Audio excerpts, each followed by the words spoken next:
আপনারা মনে করেন যে আমি দেশের বাইরে। আগেও দেশে ছিলাম, ভবিষ্যতেও আমি দেশেই থাকব। পর্দার আলো থেকে দূরে গেলে কি মানুষ হারিয়ে যায়, নাকি তখন শুরু হয় তার জীবনের অন্য এক গল্প? জনপ্রিয় অভিনেত্রী সুমাইয়া শিমুকে ঘিরে দীর্ঘদিন ধরেই ভক্তদের মনে এক প্রশ্ন, তিনি কি দেশ ছেড়ে বিদেশে পাড়ি জমিয়েছেন? অনেকেই মনে করেন আমি বিদেশে চলে গেছি, কিন্তু এটা সত্য নয়। আমি কখনো দেশ ছাড়িনি, আগেও দেশে ছিলাম, এখনও আসি, ভবিষ্যতেও দেশেই থাকবো। অভিনয়ের জগৎ থেকে কিছুটা আড়ালে থাকলেও গুঞ্জন জন্ম নেয়।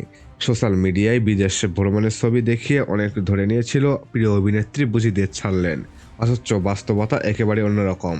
মাঝে মধ্যে ঘুরতে যাই, যেমন সবাই যায়, কিন্তু ভ্রমণ মানেই তো দেশ ছেড়ে যাওয়া নয়। আমার টান সবসময় এই দেশেই। জীবনের সবচেয়ে সুন্দর অধ্যায় শুরু হয়েছিল 2023 সালে, যখন যমজ সন্তানের মা হন শিমু। মাতৃত্বের ভালোবাসায় নিজেকে বিলিয়ে দিতে অভিনয় থেকে দূরে সরে যান তিনি।